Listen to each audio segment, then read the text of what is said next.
Imagine waking up again and again to the news that someone in your family has died. One time it's a drowning, another time, poisoning, then suddenly a mysterious accident. And after a while it starts to feel like something is terribly wrong, almost as if a dark curse has settled over this family, refusing to leave them alone. Because death just keeps coming back. One relative after another. One tragedy after another. And from the outside, it all looks like terrible luck. A string of heartbreaking coincidences. But what no one knew at the time was that this wasn't a curse. It wasn't bad luck, and it definitely wasn't a series of random accidents. The truth was far darker, far crueler, and far more dangerous than anyone could possibly imagine. This is the story of a police officer who found herself trapped in the middle of a chain of tragedies.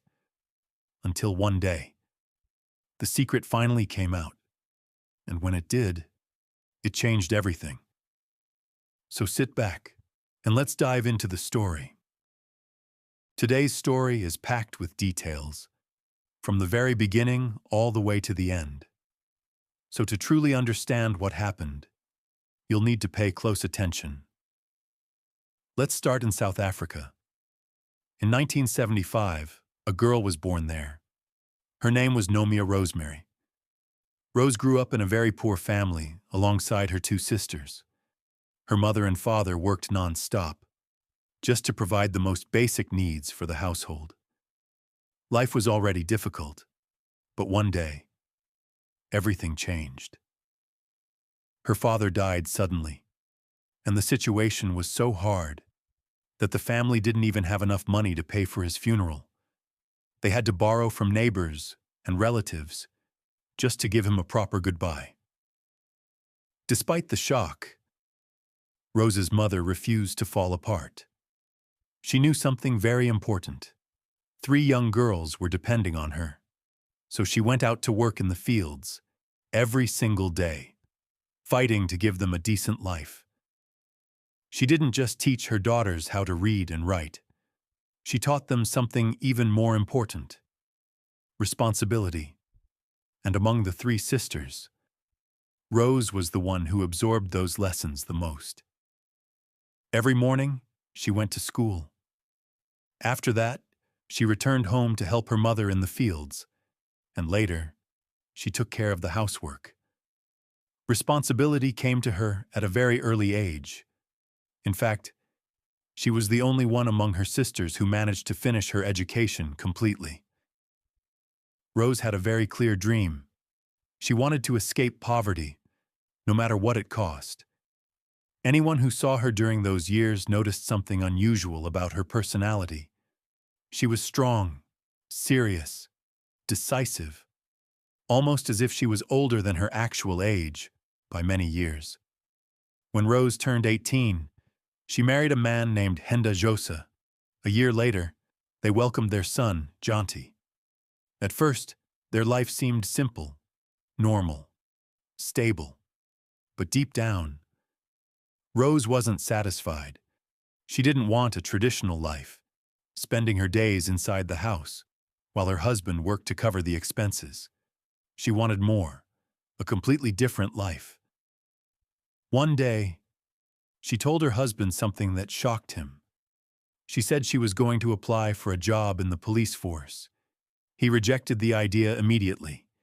He told her he would never leave his family and his village, just to move to the city. But Rose didn't back down. She told him the decision had already been made, and that she would do what she believed was right for her future. And she did. Rose applied to join the police, and she was accepted. She proved to be strong, dependable, and capable of handling the job. Even so, she would still return to the village from time to check on her husband and her son. But in 2004, her husband suddenly became sick, and not long after that, he died. Once again, Rose carried the responsibility alone.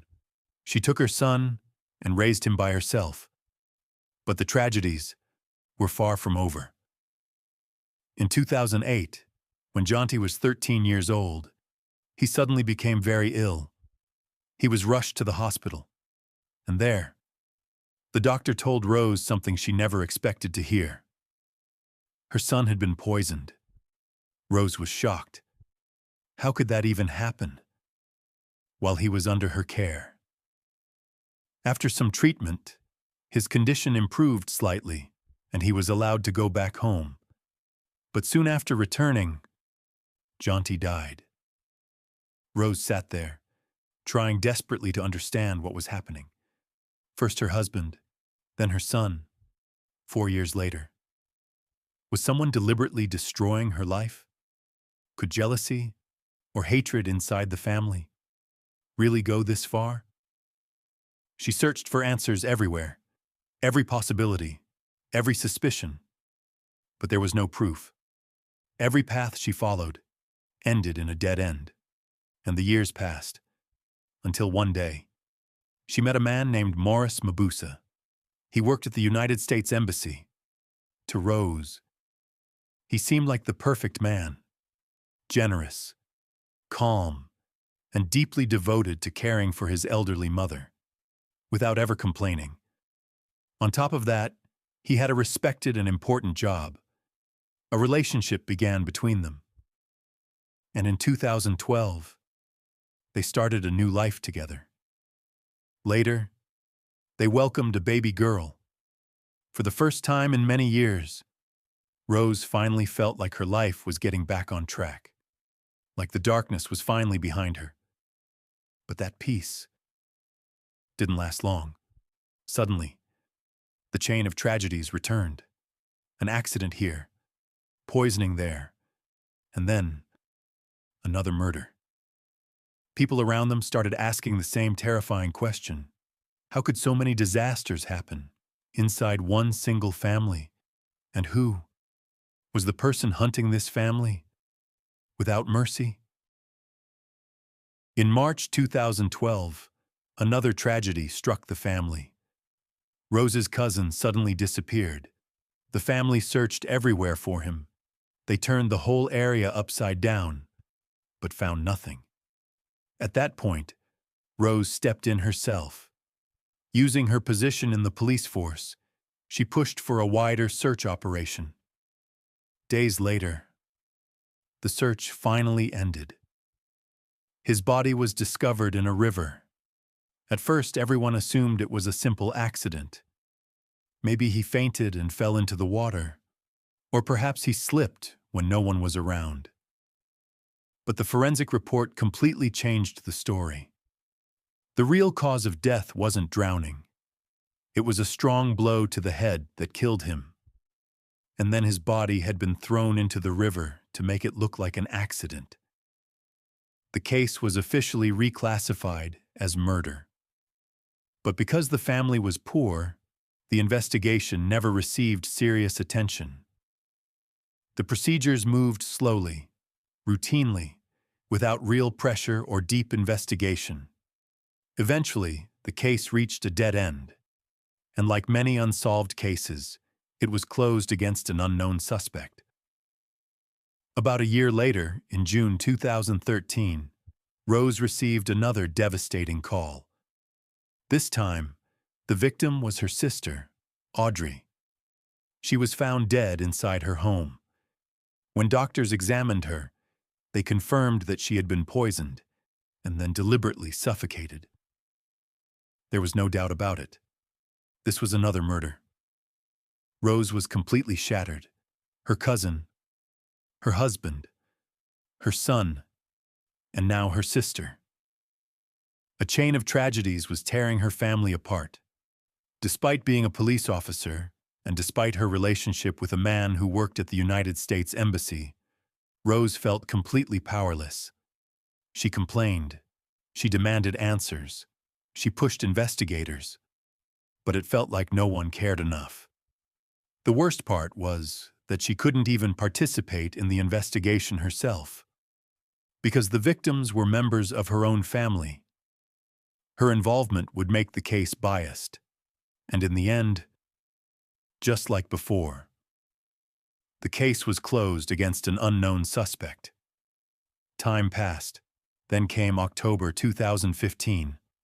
One evening, a serious argument broke out between Rose and Morris over money. The discussion grew heated. Finally, in a moment of anger, Morris told her, "Do whatever you want." Then he walked out of the house. Rose stayed home with their daughter, waiting for him to calm down and return.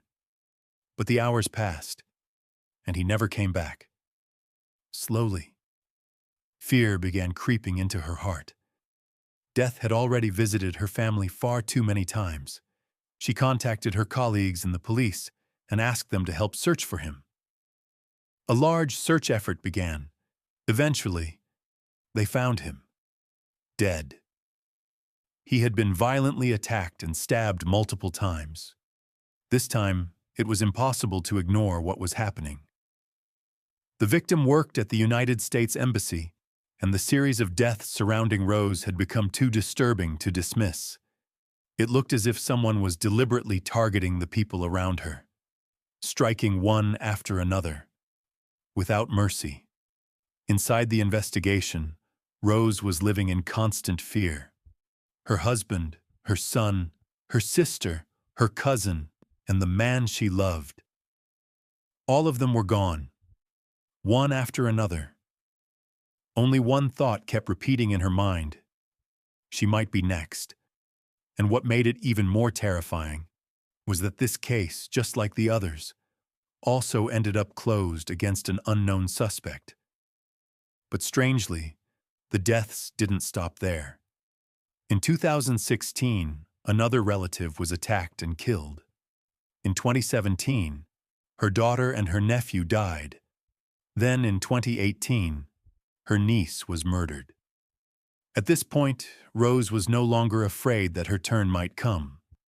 Instead, she almost wished for everything to end, even if the price was her own life. Nearly every member of her family was gone, one after another, as if a real curse was following them. And for the first time, it truly seemed like the next victim would be Rose herself. In February 2018, the case took a shocking turn. A man walked into a police station and claimed he knew the identity of the killer responsible for all those deaths. When officers asked who he meant, he answered confidently, "The real killer is the police officer, Rose." At first, no one believed him. When investigators checked his background, they found a long criminal record.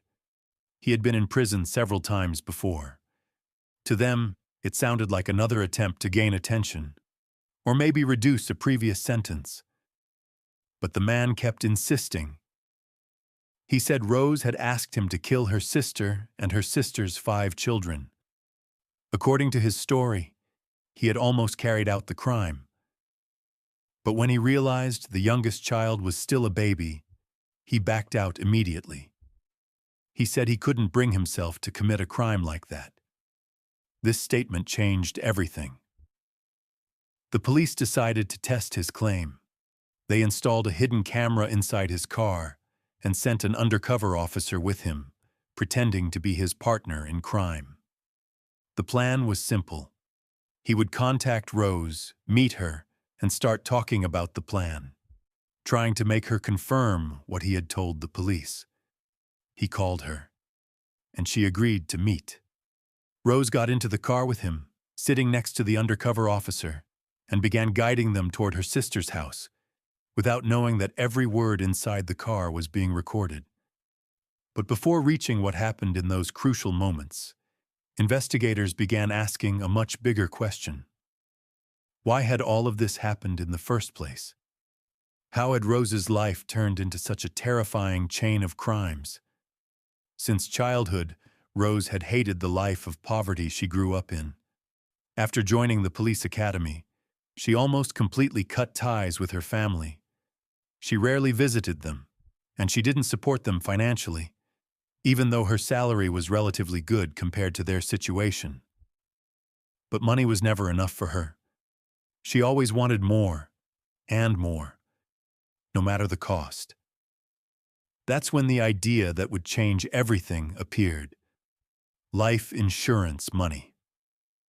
Because she worked as a police officer, she had access to paperwork and procedures.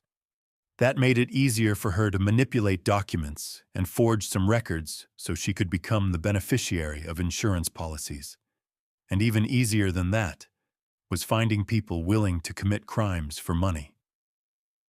Her first victim was her husband, but after his death, she discovered something unexpected. The insurance money did not go to her. It had been registered under their son's name. So 4 years later, the son died as well, by poisoning, making Rose the sole beneficiary of the insurance payout. In 2012, one of her relatives was murdered by a man she had hired. The insurance money was supposed to go to the victim's family, but Rose had already forged documents, claiming she was his wife, so she received all the money. Then came the 2013 murder. This time, she didn't hire anyone. She went to her sister's home herself, placed poison with her own hands, and then finished the job. After receiving the insurance payouts, she didn't use the money to help her struggling family. She didn't try to improve their lives. Instead, she spent the money gambling, as if all those lives had simply been a way to reach more cash. And now the most important moment of the entire case was approaching. Because the conversation inside that car, the one secretly recorded by police, was about to reveal whether Rose would finally confess. After everything that had happened, it was finally Morris's turn.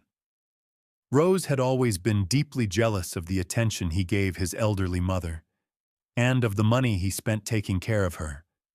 In her mind, she deserved that money more than anyone else. Later, investigators would uncover something even more disturbing. Rose had actually tried to kill Morris a full month before his death. She placed a bottle filled with gasoline under his bed and set it on fire, hoping it would explode and end his life. But Morris woke up just in time. He managed to escape before the situation turned into a disaster. He survived, but only for a while.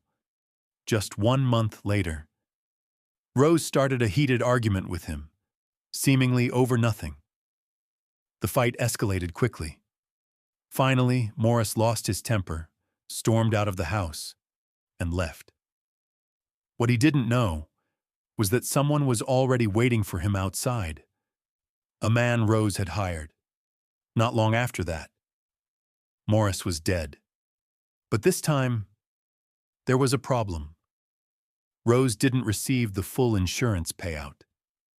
Morris had already arranged the policy so that the largest share would go to their daughter, and that meant Rose still wasn't the main beneficiary. So in 2017, Rose went to visit her daughter, who was sleeping at her grandmother's house, Morris's mother. She stayed for a short time and then left.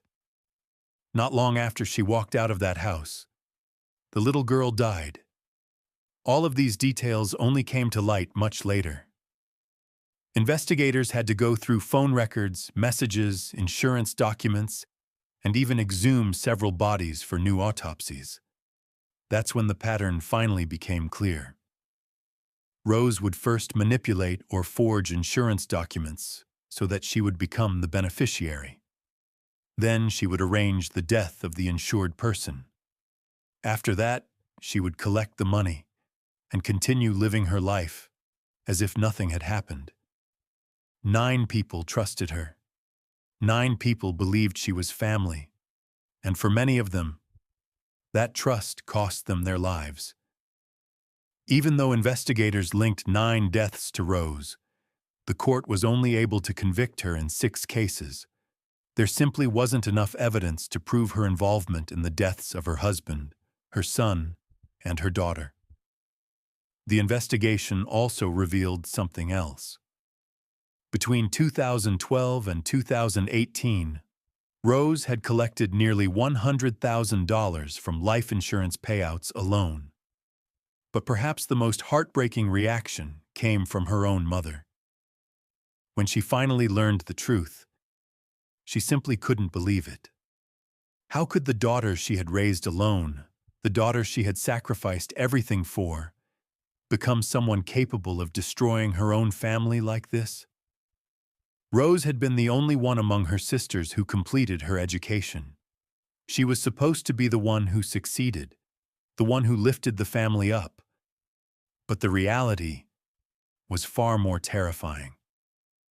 Because investigators discovered something that chilled them to the core. Rose was already in the final stages of planning another murder. She had begun arranging to hire yet another person. And this time, the target was someone no one expected. Her own mother.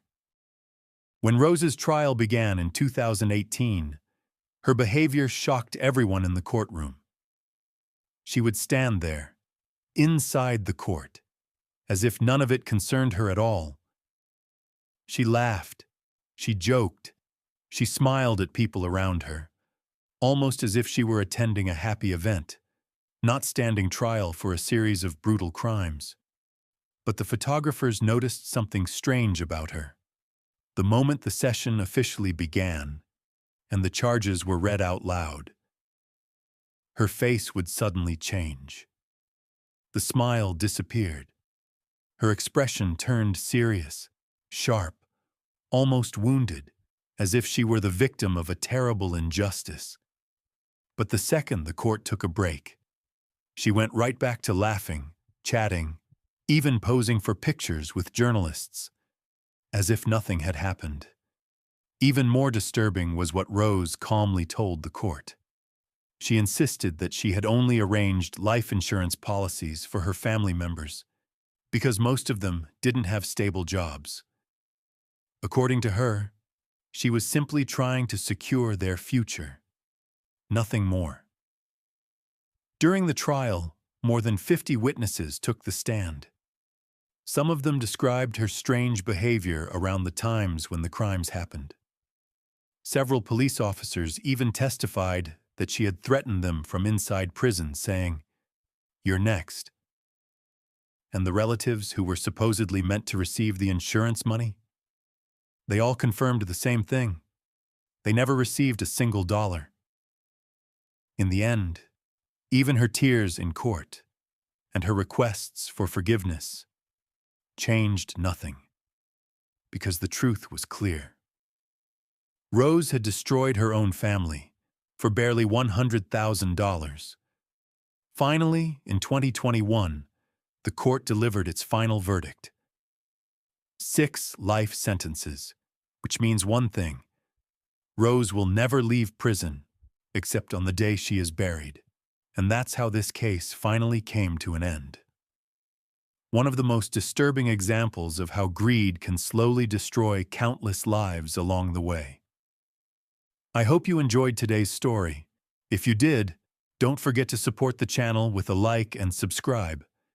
And if you'd like to hear more stories like this, you can also check out the other stories appearing on your screen right now. Our channel is full of fascinating and exciting stories waiting for you to discover, so you'll always find something new and interesting to listen to. Until we meet again in the next story.